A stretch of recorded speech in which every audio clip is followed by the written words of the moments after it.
Hey guys, this is Ann. Today I'm going to show you how to use quizzes. It's a fun and easy way to check student comprehension and increase engagement.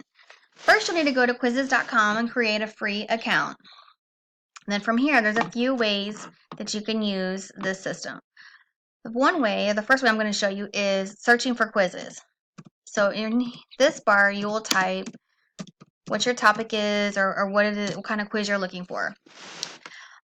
Over here, it'll display all the quizzes that are already pre-made. It's going to be important for you to look at the quiz and see if it's appropriate for your classroom. So if you look here, it'll tell you the grade level it's intended for, and then as you go down, you'll want to read each question and the answer choice to make sure it's appropriate for your classroom.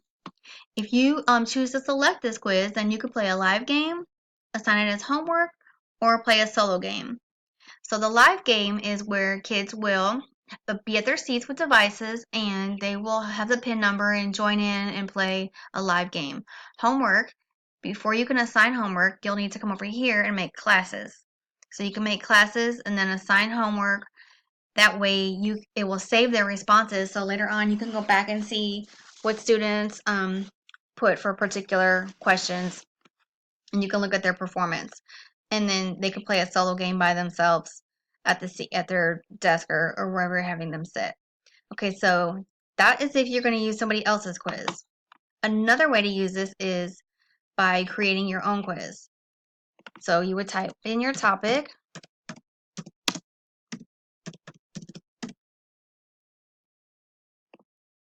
and then create your quiz, and then you would come over here. I mean, you could look for an existing question, but I think if you're going to create your own, you're going to have it particular to your classroom. So you would type your question here.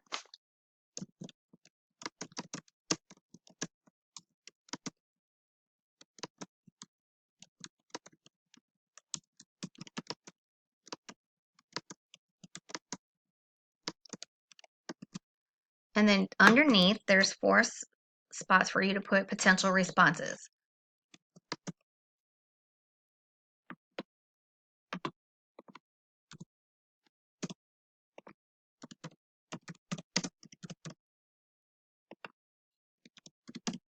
And then you'll tell the system which one you are accepting as the correct response. So I'll accept thank you. Then you save the question and the responses. And then here you can continue to make more questions. I'm going to finish this quiz so I can show you just a little bit what a live game looks like. Here, after you've made a quiz, if you want to share it with your team or something like that, that's where you can do this. So I made this social skills quiz and now I want to play a live game. So I'll click on live game. I'm also going to be the host. I'm going to host the game. And then this is what you'll project up on your whiteboard or your smartboard. And the kids will go to joinquizzes.com and then put in the game code.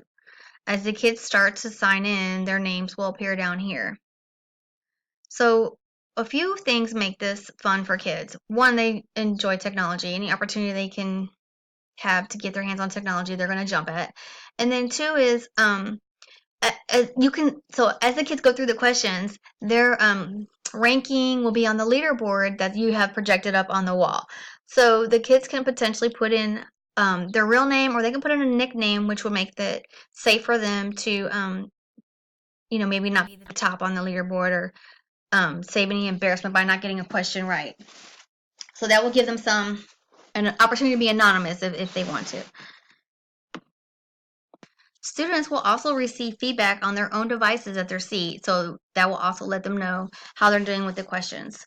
Another way to use this tool is if you're presenting or training any audience, a group of adults or peers, you could create a quick little 2 to 3 question quiz to get everybody engaged at the beginning.